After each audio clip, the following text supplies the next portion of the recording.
Welcome to all inspiring chefs, cooks, and everything in between alike. This is Griever, your guys' host as always, bringing you guys the not latest episode review of Shokugeki no Souma and the fourth plate. And this is episode 10. There's a couple more to go, and I know I was kind of on the ball and I was starting to slowly catch up. Then work hit like crazy, and also I did actually already record this thinking I had it stored away somewhere, thinking it was ready to go. Audio corruption. Audio corruption for this and the next episode. So I have to redo these two reviews and then finally review episode 12. So I kind of got a little behind, and that was a little daunting task. You know, it really sucks, even if it's only a 10-15 minute video, when you have to redo it, right? So I was lacking in motivation to re-record those videos, and that's why this is so late. So with that out of the way, all right, episode 10. Goddamn, the soundtrack. This soundtrack, I gotta give it to, I am not a big anime guy anymore. I'm a big manga guy now, as you guys probably no doubt know. So manga is where my forte is right now. It's where I want to be. It's my specialty, you know, to use a term from Shokugeki. It's where I like to experience the stories. But I grew up and learned about manga through anime first, like a lot of people. So I just got to say, this soundtrack, Dr. Stone, as you guys have seen from my channel already, the Dr. Stone soundtrack is right up there. It's easily an 8, 9 out of 10, you know, and in some cases, some of those songs, just 11 out of 10, no question. But this OST for Shokugeki no Souma, especially in this episode, I love that bit of that Irish jig, that bit of that Celtic Gaelic soundtrack going on in the background of the battle of this sort of idea when it's halfway through the episode when Souma's using the god tongue and trying to figure everything out, how to combine his two specialties, which is what he does here to present his appetizer dish, because remember, he lost the bet with the rock paper scissors, so he's serving the appetizer, not the entree. But here it just you get that kind of that and I'm just like, all right, this music, I'm there, because I'm also an Eastern Canadian, and we kind of have a similar type of music here. Bagpipes, flute, that bit of that Irish jig to it. We have a bit of that feel to a lot of our own music. It's not really my favorite type of music, the rendition from here, actually, go figure, but it always reminds me of the Winter Olympics commercial and stuff like that too, when we won gold medal in hockey, go figure, Canada, and there was a great Coca-Cola sponsored commercial or whatever. Anyways, that alone wouldn't get me a 10 out of 10 for this episode, for this soundtrack. But, and I know I'm harping on the soundtrack right here off the bat, but then it was the choir music at the end of the episode when it's coming down to the thick of it, and it's a honest conversation between Souma and Arena. I just wanted to point that out, that the soundtrack going on with that, that upbeat sort of like, all right, we're battle ready, let's do this, and then that, that choir music, that sort of opera thing coming up in the ending parts of the episode, and just the voice and the whole, and what's going on, and the culmination of this is where we're led to. Now it's finally, I just really, the sound got me this episode. I just got to say that. The rest of the episode, though, what we basically get is Rindo and Tsukasa serve. Rindo uses ants, because she's the crazy one who uses all the crazy animals and the wild animals that nobody else would dare touch or utilize. She uses ants in her appetizer before, and apparently it's really delicious and all this stuff. And then we go to Tsukasa, who makes his own specialty, which is just superb. Everybody tries it. The white armor plate, it's divine in any respect.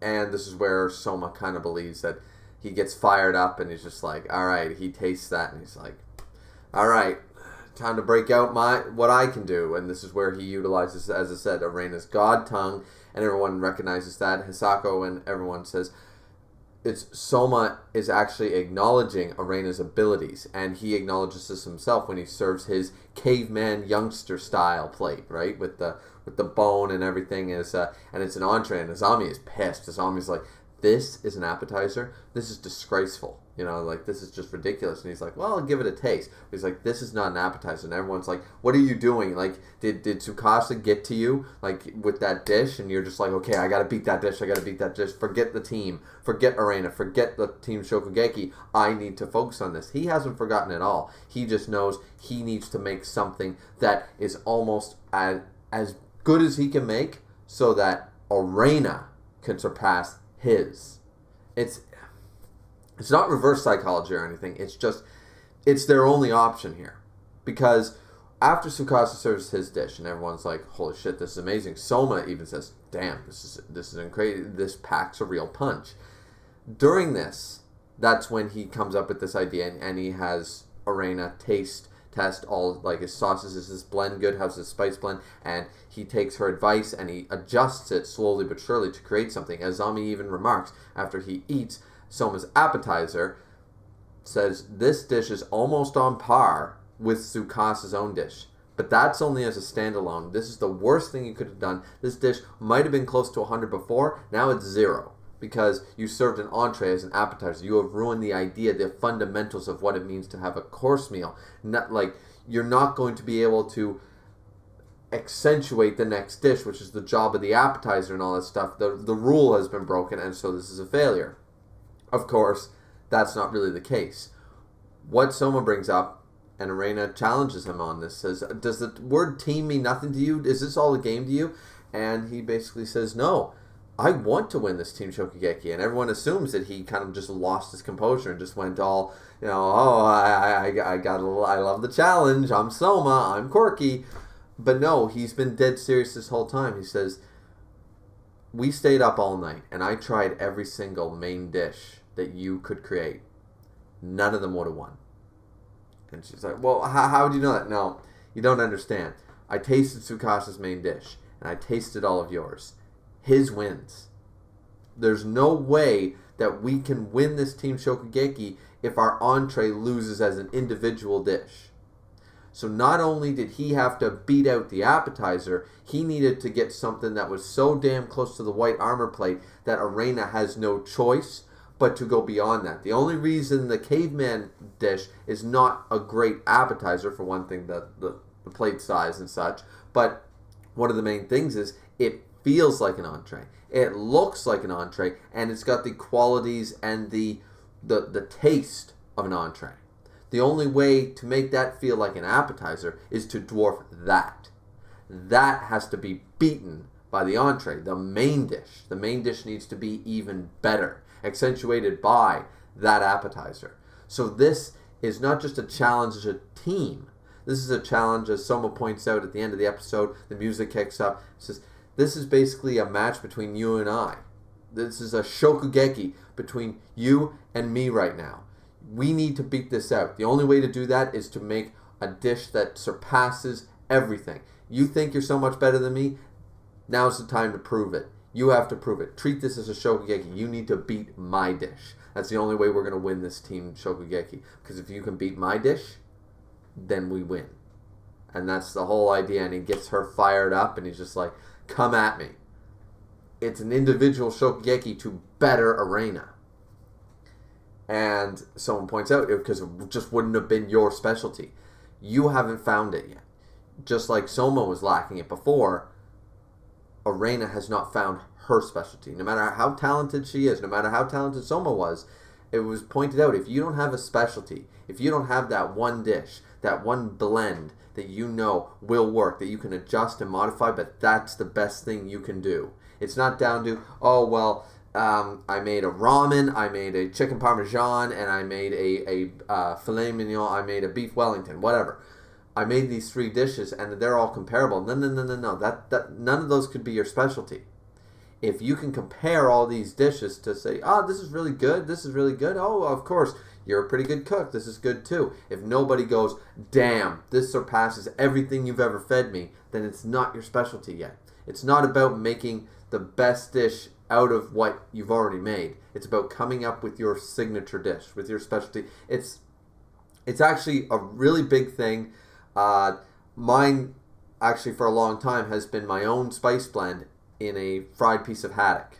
Currently right now, I would consider that my specialty. I make my own spice blend with my certain brand spices, some no name, some this, some that. I never change it up, and I always make that as a nice dry rub on a nice fillet of haddock.